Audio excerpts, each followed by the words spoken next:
यहाँ पर 15 मीटर गहरा एक कुआं खोदा गया है जिसका इनसाइड डायमीटर है 14 मीटर। तो इस कुएं को खोदने से जो मिट्टी निकली है उसको इस कुएं के चारों तरफ 7 मीटर की चौड़ाई तक फैलाया जाता है एक एम्बैंकमेंट बनाने के लिए। तो यहाँ पे हमें इस एम्बैंकमेंट की जो हाइट है वो फाइंड आउट करनी है। तो देखिए यहाँ पे जो मिट्टी निकली है ना उसका वॉल्यूम कितना होगा, इस मिट्टी का वॉल्यूम होगा इस वेल के वॉल्यूम के इक्वल, क्योंकि जो ये मिट्टी निकली है ना वो इस वेल के अंदर से ही निकली है। ठीक है, तो जितना इस वेल का वॉल्यूम होगा उतना ही इस मिट्टी का वॉल्यूम होगा, और इस मिट्टी का यूज किया जाता है इस एम्बैंकमेंट को बनाने के लिए।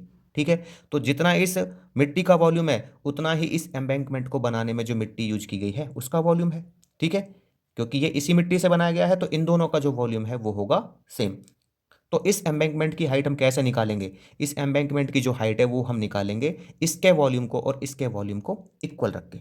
ठीक है, अब यहाँ पे मैंने राइट कर लिया है इस वेल का जो हाइट है, तो ये कितना है 15 मीटर है, इसका इनसाइड डायमीटर है यहाँ पे 14 मीटर। तो मैं इसकी जो इनसाइड रेडियस है उसको ले लेता हूँ, तो मैं इसको ना स्मॉल आर से डिनोट कर रहा हूँ इसको। ठीक है ना, तो ये हो जाएगा इसका हाफ, तो 14 का हाफ हो जाएगा यहाँ पे कितना 7 मीटर। तो इसका वॉल्यूम क्या आ जाएगा, तो इनसाइड वॉल्यूम आ जाएगा इस वेल का पाई आर स्क्वायर एच का फॉर्मूला लगा दूंगा मैं यहाँ पे, तो ये आ जाएगा 22/7 एंड मल्टीप्लाई में रेडियस कितना है इसका यहाँ पे 7, स्क्वायर है तो मैं 2 बार लिखूंगा इसको, और इसकी हाइट है यहाँ पे 15, तो 7 से 7 कट जाएगा यहाँ पे, तो ये आ जाएगा 22 × 7 × 15 मीटर क्यूब। ठीक है, इसको इतना छोड़ देंगे। तो ये क्या है, इस अर्थ का वॉल्यूम भी है, तो मैं यहाँ पे राइट कर दूंगा volume of earth dug out. ठीक है ना, volume of earth earth dug out, तो ये कितना है, ये इस वेल के वॉल्यूम के इक्वल है, तो ये इतना ही हो जाएगा 22 × 7 × 15 मीटर क्यूब। अब यहाँ पे हमें क्या करना है, देखिए जो ये मिट्टी फैलाई जाती है ना ये इस वेल के चारों तरफ फैलाई जाती है, और इसकी जो विड्थ है यहाँ पे ये हो जाती है 7 मीटर, कितनी हो जाती है 7 मीटर, और इसका जो इनर रेडियस है वो कितना हो जाता है, वो यहाँ पे आता है 7 मीटर, यहाँ से निकल गया हमारा जो इनर रेडियस है। तो इसका आउटर रेडियस कितना हो जाएगा, ये हो जाएगा 7 मीटर प्लस 7 मीटर 14 मीटर। तो मैं यहाँ पे राइट कर देता हूँ आउटर रेडियस। ठीक है ना, आउटर रेडियस ऑफ वेल, इसको मैं कैपिटल आर से डिनोट करता हूँ। ठीक है, तो ये हो जाएगा 7 मीटर प्लस में 7 मीटर 14 मीटर आ गया। ठीक है भाई, अब यहाँ पे जो इसका हमारा एम्बैंकमेंट का जो वॉल्यूम है वो क्या होगा, मैं यहाँ पे राइट कर देता हूँ वॉल्यूम ऑफ एम्बैंकमेंट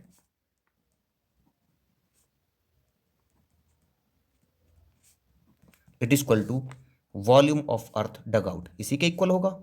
ठीक है, अर्थ डग आउट। तो ये मैं कैसे निकालूंगा, देखो इसके लिए यहाँ पे क्या करेंगे, इसके यहाँ पे जो ये है ना आउटर वॉल्यूम, इसमें से इनर वॉल्यूम को माइनस कर देंगे। तो वॉल्यूम ऑफ एम्बार्कमेंट कितना हो जाएगा, ये हो जाएगा यहाँ पे पाई आर स्क्वायर एच, इसके आउटर वॉल्यूम में से इसके इनर वॉल्यूम को माइनस कर देंगे, तो ये यहाँ पे पाई आर स्क्वायर एच। ठीक है, इक्वल टू ये है हमारे पास 22 × 7 × 15।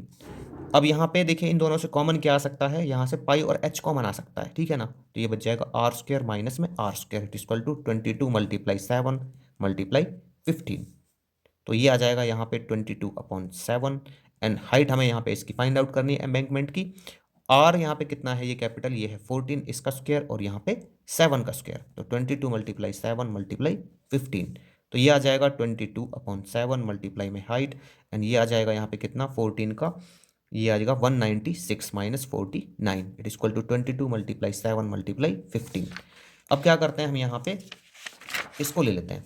ठीक है ना, तो 22/7 मल्टीप्लाई हाइट, ये माइनस करेंगे यहाँ से तो ये बचेगा 147 इट इक्वल टू 22 × 7 × 15, ये आ जाएगा 7 2 जा एंड 7 1 जा, तो हाइट इट इक्वल टू क्या हो जाएगा यहाँ पे 22 × 7 × 15 अपॉन में आ जाएगा ये 22 यहाँ पे मल्टीप्लाई में तो डिवाइड करेगा, इसी तरह से 21 भी इसको डिवाइड करेगा, तो ये कट जाएगा 7 3 जा 3 5 जा, तो हाइट इस एम्बैंकमेंट की जो है वो आ जाएगी 5 मीटर।